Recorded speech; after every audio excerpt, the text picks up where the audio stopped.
हाय नमस्कार दोस्तों, मेरा नाम है अंशु झा और आप मेरे साथ सुन रहे हैं मेरी ही लिखी हुई कहानियाँ। और आज मैं आप लोगों को सुनाने वाली हूँ इश्क का रंग सफ़ेद, भाग 49 एवं 50। भावना, भावना, क्या हुआ जी? आप चिल्ला क्यों रहे हैं? तुम बताओ, तुम्हारी दिक्कत क्या है? मुझे क्या दिक्कत होगी? तो शरद को क्यों सुना रही हो ताकि उसका दिमाग ठिकाने आ जाए? मुझे सब पता है, ये सारा जल भाभी का फैलाया हुआ है और हमारा बेटा उसमें फंसता जा रहा है। चुप, बिल्कुल चुप। खबरदार जो भाभी का दोबारा नाम लिया तो। शरद लड़की को पसंद करता है, उससे प्यार करता है, उसे शादी करना चाहता है, भाभी नहीं। इस बीच में भाभी कहाँ से आ गई? आपकी भाभी ने आपके कान भर दिए हैं ना? तुम्हारा दिमाग खराब हो चुका है या ज़्यादा ही दिमाग लगाने लगी हो। भाभी उस लड़की के परिवार को जानती भी नहीं है, वो भला शरद के कान कैसे भरेगी? और शरद कोई दूध पीता बच्चा है क्या जिसका कोई कान भर दिया और वो उसकी बात मान जाएगा? अच्छे बुरे की समझ है उसमें। चुपचाप कल चलने के लिए तैयार हो जाओ, मुझे कोई नौटंकी नहीं चाहिए। नहीं, मैं मर जाऊंगी लेकिन मैं इस रिश्ते के लिए तैयार नहीं हूँ। मैं उस लड़की को इस घर की बहू बनने नहीं दूंगी, मैं भाभी को जीतने नहीं दूंगी। तुम पागल हो चुकी हो। शरद उस लड़की से प्यार करते, भाभी का कोई लेना देना नहीं। ये बात तुम्हें क्यों नहीं समझ आ रही है? और आज तक अपने बेटे की हर ख्वाहिश पूरी करता आया हूँ और ये ख्वाहिश भी मैं पूरी करूँगा। चुपचाप चल रही हो तो चलो, नहीं तो बैठे रहो इस घर में कोने में। अपने बेटे की शादी में बेगानों की तरह रहना, फिर किसी भी चीज़ में इन्वॉल्व होने की ज़रूरत नहीं है। आप ऐसा नहीं कर सकते हैं, मैं ऐसा ही करूँगा। आप क्यों भूल जाते हैं कि शरद मेरा भी बेटा है? तभी तो तुम इस घर में हो, नहीं तो जो तुम्हारी हरकत थी ना, कब को निकाल कर बाहर फेंक दिया होता। और अब चाहती हो तुम्हारी उन हरकतों के बारे में बच्चों को ना पता चले, तो चुपचाप तैयार हो जाओ और मन ना होते ये भी मुस्कुराते रहो।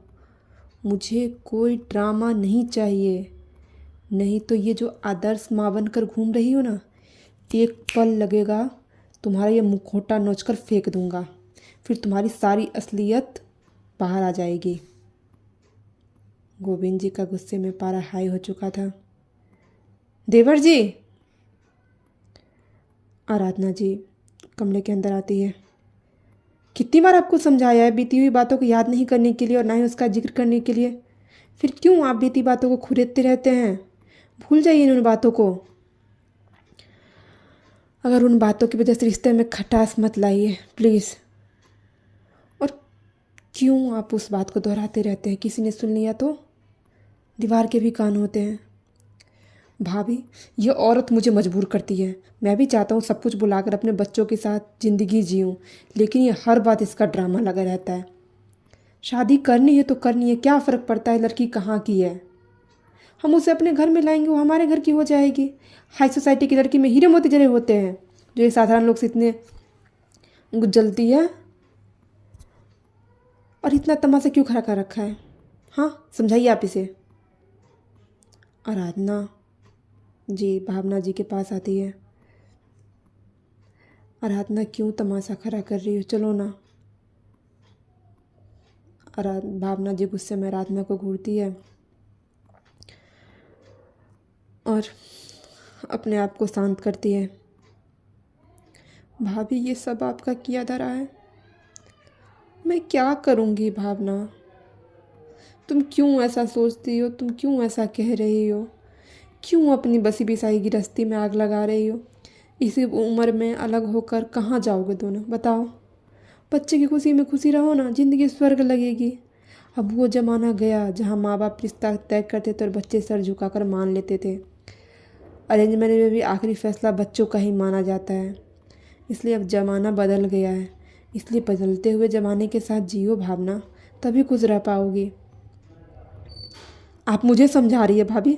अगर कल होकर अतुल और नीरज जैसे किसी लड़की को लेकर आ जाएगा, आप उसे स्वीकार कर लेगी जिसका हमारे साथ स्टेटस मैच नहीं करेगा? हाँ, कर लूँगी, क्या दिक्कत है? भावना, मेरे लिए बच्चों की खुशी से बढ़कर कुछ भी नहीं है और अपने घर की शांति से बढ़कर कुछ भी नहीं है। ये धन दौलत पैसा सब रखा ही रह जाता है। इन सब में मन की शांति नहीं खरीदी जाती है। मन की शांति हमेशा अपनों की खुशी में मिलती है भावना। आप तो करेंगे ही, क्योंकि अब तो खुद एक साधारण के परिवार से थी ना, और यहाँ उठकर आ गई। नहीं चाहिए मुझे आपका ज्ञान। ये सब आपकी वजह से हो रहा है। आपने मेरी ज़िंदगी में जहर घोला हुआ है। भावना जी आराधना को ही सुना देती है। जब मन में दुश्मनी की भावना आ जाए तो कोई क्या ही कर सकता है। आराधना जी चुपचाप चली जाती है। दूसरी तरफ नीरज का ऑफिस। ओके, ये लीजिए, आप पेपर साइन कीजिए। नीरज नकुल की तरफ देखता है। नकुल अपने जेब में से पेन निकाल कर नीरज को पकड़ा देता है। नीरज पन्ना पलटते हुए पेपर साइन करने लग जाता है। आखिरी पन्ने पर साइन करके फाइल सामने वाले की तरफ बढ़ा देता है। सामने वाले के चेहरे पर मुस्कान आ जाती है। ओके, तो आज से हमारी कंपनी के 50% शेयर आपके नाम हुआ। अगर आपका कंपनी प्रॉफिट नहीं किया तो 100% शेयर हमारे नाम हो जाएंगे। नीरज पेन का ढक्कन लगाते हुए बोलता है। नीरज की बात सुनकर सामने वाला का गला सूखता हुआ महसूस होता है। बट मिस्टर सक्सेना, मैंने अपनी कंपनी की 50% शेयर आपके नाम किया है। महीने का 5 करोड़ टर्नओवर को भी अपने कंपनी का प्रॉफिट बताया है, तभी मैंने ये 50 करोड़ इन्वेस्ट किए हैं। अगर 1 साल में आपकी कंपनी मेरे को 50 करोड़ रुपए नहीं दे पाए तो पूरी कंपनी मेरे नाम पर हो जाएगी। अपने साइड ढंग से पढ़ा नहीं है। सामने वाला व्यक्ति जल्दी से फाइल के पन्ने पलटने लग जाते हैं। कॉन्ट्रैक्ट के क्लोज पढ़कर उसके चेहरे से पसीना उतरने लग जाता है और गिलास उठाकर पानी पी जाता है। मिस्टर सक्सेना, आपने ये ठीक नहीं किया है। मैं कभी गलत और सही नहीं करता हूँ। मैं वही करता हूँ जिसमें मुझे फ़ायदा होता है। मैं अपने 50% भी सोच कर इन्वेस्ट करता हूँ, और ये तो 50 करोड़ रुपए हैं। आपने सोच भी कैसे लिया कि मैं आपकी बातों के झांसे में आकर आपकी डूबती हुई कंपनी को खरीद लूँगा? हाँ, शायद आपने मुझे सही से जाना नहीं है। मैं अपना 1 रुपये भी वेस्ट नहीं होने देता हूँ। चलिए मुँह मीठा कीजिए। मुबारक हो, अपने बिजनेस पार्टनर बन गए हैं। नीरज की बात सुनकर सामने वाला का मुंह खट्टा हो चुका था। वो होशियार बनकर नीरज का पैसा ऐंठना चाहता था, लेकिन नीरज ने उसी के जाल में उसी को फंसा दिया था, जहाँ से वो बाहर नहीं निकल सकता था। गुस्से से उठकर बाहर की तरफ जाने लग जाता है, लेकिन एक पल के लिए पलटकर नीचे की तरफ देखता है। मैं आपको देख लूँगा। अरे देख क्यों लेंगे, आप अभी देख लीजिए। क्या पता दोबारा देखने का मौका मिले या ना मिले, क्योंकि मेरा टाइम बहुत कीमती है। ये आधा घंटा मैंने आपको रेस्टोरेंट में आकर दिया है ना, वही बहुत है आपके लिए। नकुल, गाड़ी निकालो। जी सर। नीरज अपने ब्लेजर को ठीक करते हुए उठने लग जाता है। सामने दीवार के शीशे में काम किया हुआ था। शीशे में सब कुछ दिखाई दे रहा था। उसी में उसे किसी का चेहरा दिख जाता है और उसके कदम रुक जाते हैं। ना चाहते हुए भी उस और कदम बढ़ जाते जिसका प्रतिबिंब उसे शीशे में दिखाई दिया था। कुछ ही दूरी पर अतुल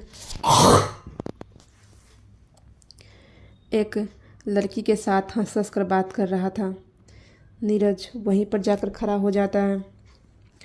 लड़की किसी की नज़र अपने ऊपर महसूस करके सामने देखती है। जी कहिए। अतुल भी सामने देखता है। नीरज को देखकर झटके से खड़ा हो जाता है। श्रेया, मैं तुमसे बाद में मिलता हूँ। चलो बाय। अतुल उस लड़की को कहते हुए जाने का इशारा करता है। व्हाट हैपन अतुल, क्या हुआ? और तुम मुझे जाने के लिए क्यों कह रहे हो? मैं तुम्हें बाद में बताऊँगा, अभी तुम जाओ। लड़की उसकी बात मानते हुए वहाँ से चली जाती है। नीरज भी पलटकर वापस जाने लग जाता है। 1 मिनट। नीरज के कदम रुक जाते हैं। कुछ काम था आपको? नहीं। नीरज पार्किंग की तरफ बढ़ जाता है। अगर फिक्र है तो मुंह खोलकर बता दीजिए। अगर जानना है तो हक से जानिए। दोस्त थी मेरी। मैंने तुमसे कुछ पूछा?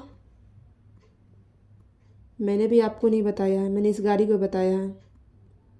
अतुल गाड़ी की ओर देखते हुए बोलता है, पागल है, सब पर एक मेंटल पीस है। नीरज गाड़ी में बैठते हुए बोलता है, अब तुम्हें गाड़ी चलाने के अलग से कहना पड़ेगा। नीरज नकुल को घूरते हुए बोलता है तो नकुल गाड़ी स्टार्ट कर देता है। अतुल उसे जाता हुआ देखता रह जाता है। चेहरे पर हल्की मुस्कान आ जाती है। दूसरी तरफ पांडे निवास। धानी, धानी, नाश्ता तैयार हो गया? वो लोग कभी भी पहुंचने वाले होंगे। जी जी माँ जी। एक काम करो, ट्रे में शरबत बना कर रख दो, दूसरे में पानी रख दो और तीसरे में कप सजा कर रख दो। चाय चढ़ा दो, खोल जाए तो बंद कर देना। और जब वो लोग आएंगे ना तब कप में छान भी देना। जी माँ जी। अब जाओ, अच्छे से तैयारियाँ देख लो, मैं ईशानी को देख लेती हूँ। सुशीला जी सीढ़ियाँ चढ़ते हुए ईशानी के कमरे में तरफ बढ़ जाती है। सच में भगवान ने रूप देने में ज़रा सी भी कमी नहीं की थी उसके अंदर। उजली त्वचा, सलीके से बने हुए नैन नक्श, छरहरी काया। भगवान ने उस पर हसीन सितम किया था और उसे फुर्सत से बना दिया था। इसका नतीजा ही था कि वो इतना इठलाती थी और शरद उसके रूप जाल के मुंह में फंस गया था और बचा खुचा काम हल्के फुल्के मेकअप ने कर दिया था, जिसमें बिल्कुल वो सुंदर, सभ्य, संस्कारी लग रही थी। हाय मेरी गुड़िया रानी, किसी की नज़र न लगे। सुशीला जी कान के पीछे काला टीका लगाते हुए बोलती है, बहुत बड़ा घर है क्या ईशानी? अब मैं क्या बताऊं मम्मी आपको, वो लोग आ रहे हैं ना तभी आप देख लीजिएगा। बाकी बस इतना समझ लीजिए, बहुत लंबा हाथ मारा है मैंने। आप लोग अगले 7 जन्म तक भी उस घर में रिश्ता करने का नहीं सोच सकते थे। हाँ ये तो तू ठीक ही कह रही है, तेरे पापा तो तुझे उठाते और किसी मिडिल क्लास फैमिली में पटकाते हैं।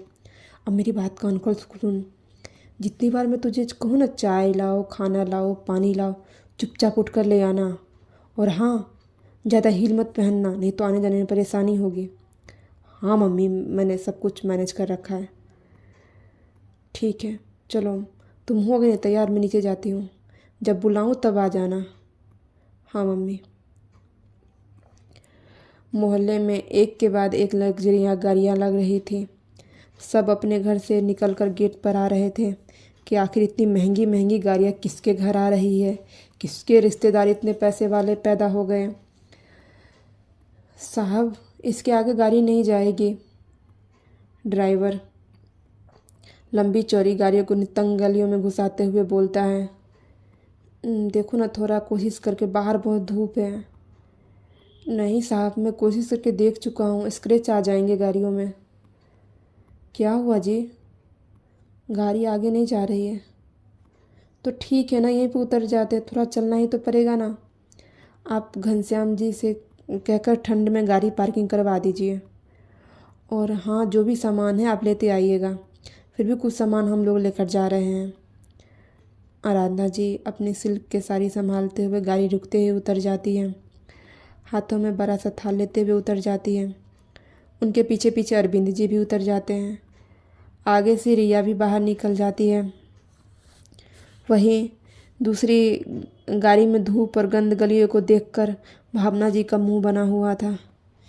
ये घटिया जगह आने लायक है? अगर मैं निकली तो मुझे इन्फेक्शन हो जाएगा। तो अब तक तो मोहल्ले के लोग जिंदा ही नहीं बचते। ओवर रिएक्ट करना बंद करो और बाहर चलो, हर बात में तुम्हारी नौटंकी रहता है। गोविंद जी अपनी कार से बाहर निकलते हुए बोलते हैं। भावना जी भी मुंह बनाते हुए उतर जाती है। शरद भी आगे से बाहर निकल जाता है। शरद तो इन तंग गलियों में कितनी बार आ चुका था और यहाँ की गलियाँ भी पता थी और शायद ईशानी का घर भी पता था। शरद, तुमने घर देख रखा है क्या? नहीं बड़े पापा, आज तक मैं नहीं गया हूँ। हाँ लेकिन ईशानी को कितनी बार इधर जाते हुए देखता हूँ, वो इधर इसी गली में जाती थी। अच्छा चलो, कोई नहीं, किसी से पूछ लेते हैं। दोनों गली के नुक्कड़ पर पहुंच जाते हैं।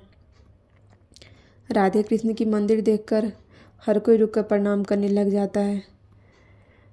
पंडित जी चरणामृत देने के लिए बाहर आ जाते हैं। प्रणाम पंडित जी। आयुष्मान भव। इनसे ही पूछ लेते हैं, पंडित जी का घर कौन सा है? कौन पंडित जी? वो कैलाश पांडे जी। अच्छा अच्छा अच्छा, वो पांडे जी। हाँ जी, इसी गली के जो आखिरी छोर पर उनका मकान है। अच्छा, धन्यवाद पंडित जी। सब सीधे निकल जाते हैं। लगता है पांडे जी का भाग खुलने वाला है। सब गली के आखिरी छोर पर बने हुए मकान पर पहुंच जाते हैं। साधारण सा घर देखकर भावना जी का मुंह फिर से बन जाता है, लेकिन अब उनका मुंह बनाने का कोई फ़ायदा नहीं था। अरविंद जी आगे बढ़कर डोरबेल बजा देते हैं। कह रहे थे 12 बजे आने वाले थे, अभी तो 11:30 ही हुए हैं, इतनी जल्दी आ गए क्या? कैलाश जी अपना पेपर टेबल पर रखते हुए दरवाजे की तरफ बढ़ जाते हैं। कुछ पल बाद दरवाज़ा खुल जाता है। नमस्ते। अरविंद जी हाथ जोड़ करे थे। नमस्ते नमस्ते, आइए आइए। माफ़ कर दीजिए, हमें नहीं पता था, नहीं तो हम नुक्कड़ तक आप लोगों को लेने आ जाते। आपको आने में कोई परेशानी तो नहीं हुई? नहीं नहीं भाई साहब, कोई परेशानी नहीं हुई। आइए आइए बैठिए। सुशीला जी देखिए मेहमान आ गए हैं। सुशीला जी तेज़ी से किचन से बाहर आती है। नमस्ते नमस्ते भाई साहब, नमस्ते नमस्ते बहन जी, आइए आइए विराजमान होइए। सुशीला जी अपने बातों में मिठास घोलते हुए बोलती है। 100 गज में बना हुआ वो छोटा सा मकान बहुत सलीके से सजा कर रखा गया था। एक एक सामान अपने जगह पर रखा हुआ था।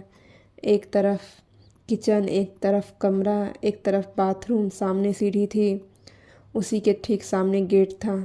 एक तरफ डाइनिंग टेबल का जगह बनाया हुआ था, तो दूसरी तरफ ड्राइंग हॉल बना हुआ था जहाँ पर 42 इंच की स्क्रीन लगी हुई थी और पुराने ज़माने का सोफ़ा जमा हुआ था जिस पर बहुत ही साफ़ सुथरे कवर चढ़ाए हुए थे। सामने शीशे का बड़ा सा टेबल लगा हुआ था जहाँ पर आज का न्यूज़पेपर रखा हुआ था। दरवाजे से ही लगी हुई खिड़की थी जहाँ पर घर को ठंडा रखने के लिए बड़ा सा लोहे का कूलर रखा हुआ था, और सच में उस कूलर का हवा किसी एसी से कम नहीं लग रहा था। मकान पर मकान चढ़ा होने के कारण घर पूरा बिल्कुल ठंडा था। सब अपने सहूलियत के हिसाब से सोफे पर जगह पकड़ लेते हैं। सुशीला जी सबके लिए पानी लेकर आती है। बाहर बहुत गर्मी है ना, आप लोगों का गला सूख गया होगा। हाँ बाहर बहुत गर्मी है, घर के अंदर एसी भी नहीं है। भावना जी को बर्दाश्त नहीं होता है तो बोल पड़ती है। जी जी बहन जी, एसी तो कोई बड़ी बात नहीं है, वो देखिए लगा हुआ है, लेकिन हम चलाते नहीं हैं क्योंकि बिल बहुत आता है ना, जिसे भरने में हम सक्षम नहीं हो पाते हैं। कैलाश जी अपनी बात शांति से रखते हैं। अरे नहीं नहीं भाई साहब, ये हवा एसी से कम थोड़ी ना है, एसी से ज़्यादा अच्छा है। एसी की हवा में 100 तरह की बीमारी होती है, ये हवा सुरक्षित है। अरविंद जी बातों को संभालने की कोशिश करते हैं। गोविंद जी भावना जी को आंख दिखा देते हैं और अब कुछ ना बोलने के लिए इशारा कर देते हैं। आपका घर बहुत अच्छा है बहन जी, बहुत अच्छे से सजाया रखा है। आराधना जी घर पर नज़र घुमाते हुए बोलती हैं। धन्यवाद बहन जी हमारी कुटिया का तारीफ़ करने के लिए। जी, अब जिस लिए आए हैं वो काम भी करते हैं। ड्राइवर भी सारा सामान लेकर पहुंच गया था। वो बड़े बड़े थाल और बक्से देखकर सुशीला जी की आंखों में चमक आ जाती है। आराधना जी के हाथों में कितने गहने के डब्बे थे, गिनती के नहीं आ रहे थे। बहन जी आप कहाँ खो गई? हाँ हाँ हाँ हाँ, ईशानी को बुला दीजिए ना। हाँ हाँ हम बुला कर लाते हैं। सुशीला जी खुद को संभालते हुए किचन में चली जाती है। ईशानी किचन में ही खड़ी थी। किचन की गर्मी से उसके चेहरे का मेकअप के परते पसीना में बहने के लिए तैयार थी। ईशानी जी आप यहाँ पर बैठिए, आपको पसीना आ रहा है, हम पंखा कर देते हैं। धानी उसे एक तरफ बिठाकर पेपर का पंखा की तरह झलने लग जाती है, लेकिन तभी चाय उफन कर बाहर आ जाता है। धानी जल्दी से बिना कपड़ों के अपने हाथ से उतार देती है। दोनों हाथ उसके जल जाते हैं। क्या कर रही है भाभी, आप पंखा कीजिए ना। हाँ हम करते हैं। गैस कम करके चाय का पतीला फिर से चढ़ा देती है और अपने दर्द को नज़रअंदाज करते हुए ईशानी का पंखा करने लग जाती है। तभी सुशीला जी अंदर आती है। गिरे हुए चाय को देखकर उनका पारा हाई हो जाता है, लेकिन लोक लिहाज के चक्कर में कुछ बोल नहीं पाती है। ये काम इससे ढंग से नहीं होता है, सारा चाय गिरा दिया। अब जल्दी से साफ करो इसे और ईशानी को चाय छान कर दो, बाहर सब उसका इंतज़ार कर रहे हैं। जी जी जी माँ जी। धानी चाय छान कर ईशानी के हाथों में ट्रे पकड़ा देती है। सुशीला जी ईशानी को लेकर बाहर चली जाती है। धानी छुपकर बाहर झांकने लग जाती है। तभी उसकी नज़र आराधना जी टकरा जाती है, जो उस तरफ ही देख रही थी। दोनों की नज़र कुछ देर तक मिलती है। उसके बाद धानी झट से पीछे हो जाती है। आराधना जी भी सामने देखने लग जाती है। आपके घर में कौन कौन से सदस्य हैं? अरविंद जी कैलाश जी से सवाल करते हैं। जी हमारे 2 बेटे हैं और 1 बेटी है। बड़ा बेटा आर्मी में था, 3 साल पहले जो बम ब्लास्ट हुआ था उसमें शहीद हो गया था। कैलाश जी की आवाज़ में दर्द झलक जाता है। सॉरी, हम आपको ठेस नहीं पहुंचाना चाहते हैं। कोई बात नहीं, जो सच है वो सच है। लीजिए, आ गई हमारी बिटिया। सब ईशानी की तरफ देखते हैं तो देखते रह जाते हैं। जो ईशानी पलकें झुकाए हुए हाथों में ट्रे लिए हुए सबके बीच आ रही थी और सबके बीच ट्रे रखते हुए खड़ी हो जाती है। हर हर महादेव दोस्तों। तो आज का भाग यहीं ख़त्म हो जाता है। कहानी पसंद आ रही है तो लाइक करें, कमेंट करें और चैनल को ज़रूर सब्सक्राइब करें। Thank you.